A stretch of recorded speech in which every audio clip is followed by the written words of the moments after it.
Muito antes de ler e assistir tutoriais na internet, o único meio de aprender eletrônica era através de livros e revistas.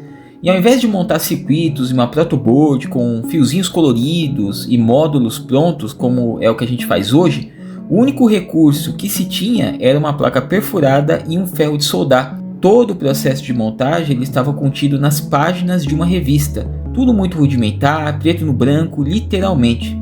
E uma das revistas que se destacou nessa época, entre os anos 80 e 90, é a revista Saber Eletrônica. A trajetória dessa revista ela impactou profundamente o ensino acessível em eletrônica, na época em que esse tipo de conhecimento ficava restrito a publicações em outros idiomas. Já pensou aprender eletrônica em russo? Pois é. A revista Saber Eletrônica ela nasceu em março de 1976, com um número um pouco curioso. Ela já nasceu na edição 45. Isso aconteceu porque a editora, liderada pelo engenheiro e professor Newton Sebraga, deu continuidade a uma outra revista que ele já trabalhava, que era a revista Eletrônica, da editora Etergil, que havia parado na edição de número 44. Inicialmente, os idealizadores dessa revista planejaram uma revista focada no público profissional. No entanto, para surpresa deles, foram os artigos didáticos e acessíveis para iniciantes que fizeram o maior sucesso, definindo a linha editorial que consagraria essa publicação.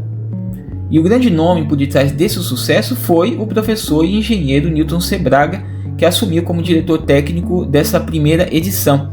Ele mesmo conta que, como educador, a visão que ele tinha de ensinar eletrônica com projetos simples, úteis e didáticos nem sempre foi bem vista pelos donos daquela revista, que queria algo muito mais profissional. No entanto, foi justamente essa abordagem que conquistou os leitores mais entusiastas, ou que chamamos de hobbyistas. E como ele mesmo disse em uma frase memorável, não existe nada mais profissional do que ensinar, pois o profissional começa aprendendo. Lindo, né? E essa filosofia ela se refletia no cuidado editorial, porque a revista ela prometia que todas as montagens eram testadas em laboratório e usavam componentes encontrados facilmente no mercado brasileiro, garantindo que o leitor realmente conseguisse colocar em prática tudo aquilo que ele estava aprendendo na revista. E o legado da revista ele é vivo nos relatos de quem aprendeu com ela, que inclusive eu mesmo aprendi muito lá na década de 90. Muitos profissionais começaram na profissão por causa dessa revista. Um exemplo é o relato de um leitor que lá no ano de 1985, ainda jovem, ele começou a ler a revista Saber Eletrônica e em apenas 3 anos ele estava se formando como técnico em eletrônica, o que já era algo impressionante para a década de 80, pois havia ali poucas escolas que tinham esse curso e muitas vezes era focado em concerto de rádio e TV, que eram, claro, as tecnologias da época, sendo que muitas escolas dessas ofereciam o curso na modalidade de correspondência, não online, modalidade de correspondência, ou seja, você tinha que esperar o material chegar até a sua casa para começar a estudar. E com o tempo a revista ela criou uma comunidade, A seção de cartas e projetos dos leitores era tão popular que a revista ela passou a publicar edições especiais chamadas fora de série, com circuitos enviados pelos próprios leitores que enviam ali seus nomes estampados nos artigos que eles mesmos criaram. Então, para todos aqueles que viveram essa época, ler os comentários de ex-leitores é como viajar no tempo.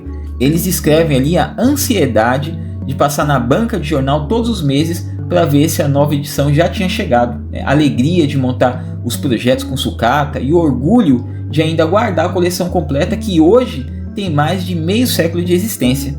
E embora a revista ela não exista mais, o seu trabalho, o trabalho do Newton Sebraga, ele ainda continua sendo acessado no site oficial dele, Newton Sebraga, onde os artigos foram digitalizados. E recentemente o leitor das antigas fez o seguinte comentário resumindo os sentimentos de muitos.